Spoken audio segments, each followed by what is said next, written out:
Well, I think that there's a fundamental lack of trust, lack of citizens' trust in the intelligence, security and intelligence institutions of this country, in particular the personnel. There has been an ongoing rumor that these personnel are largely responsible for the supply of illegal weapons to the citizens to be used in the conflict. And I think that was a trigger. The Garu Tampane youth thought that these people were there on an illegal, unlawful mission of supplying weapons. And that box that you referred to, which was at the back of the car, could not be opened because they suspected that it contained weapons, and that those weapons, the people were there to deliver the weapons to another faction or to trade off the weapons. Now, but I've been listening attentively to Albert Sori, and I've not heard him say that the vehicle was fired at. I've actually heard him say that he accompanied the people of Garu accompanied those who were in the car, the occupants of the vehicle, to the police station. Even the other story confirms the same thing, but it ends at the point where, whilst they were at the police station, and the refusal to open that box. Yes. They said the youth, it was late in the night, so they decided that they would sit there and wait. So they were sitting there. Yes. And then the police was providing protection for the occupants. Yes. And the containment. The containment. But they said later they found that they seemed to be, the police appeared to allow them to move.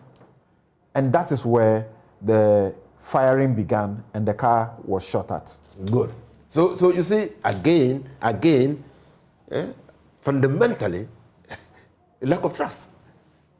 Public institutions were behaving in such a way as to raise the suspicion of the citizens. That's one side of the story. That's one side of the story.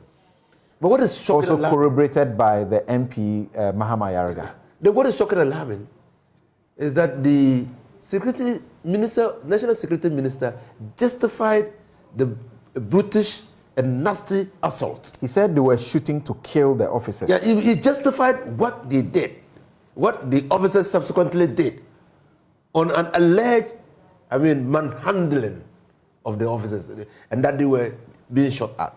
That is shocking, and that's why when Sori was speaking, I was listening attentively. Now, for whatever reason, the military have no authority. And let me state once again, this is a democratic country, it's a civilized country. The military, the security institutions have no authority on their own to exact punishment. They don't have. So what the military did when they returned to subject the people to that ill treatment was extrajudicial. Extrajudicial. And any person, any responsible citizen of this country must be condemning an extrajudicial approach to dealing with civilians. That can spiral out of control. And we've seen this spiral out of control. In 2006, Samson, you will recall, there was a gentleman, responsible and useful citizen of the North, Issa Mobla. He was wanted by the military. He responded. He drove his car to the police station to submit himself to the police. The police had no idea who was looking for him. They kept him at the counter bar. Subsequently, military men came and said they were looking for him. When they took him away, they returned his dead body.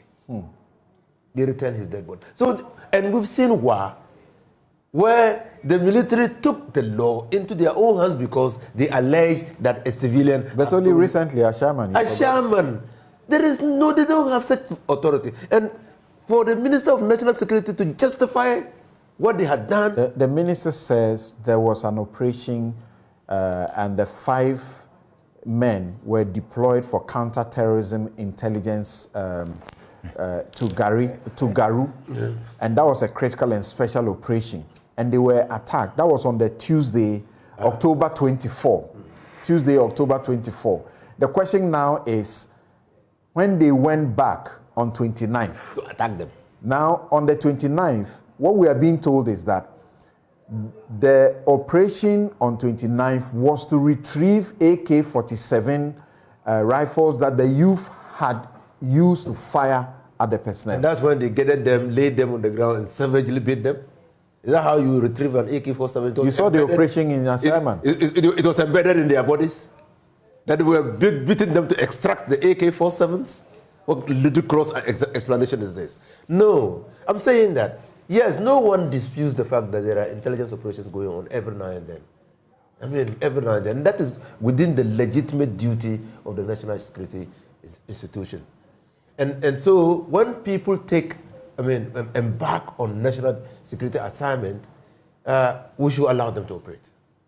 But national security officers must not assume for 1 minute that they have the authority to take the law into their own hands. Bernard, so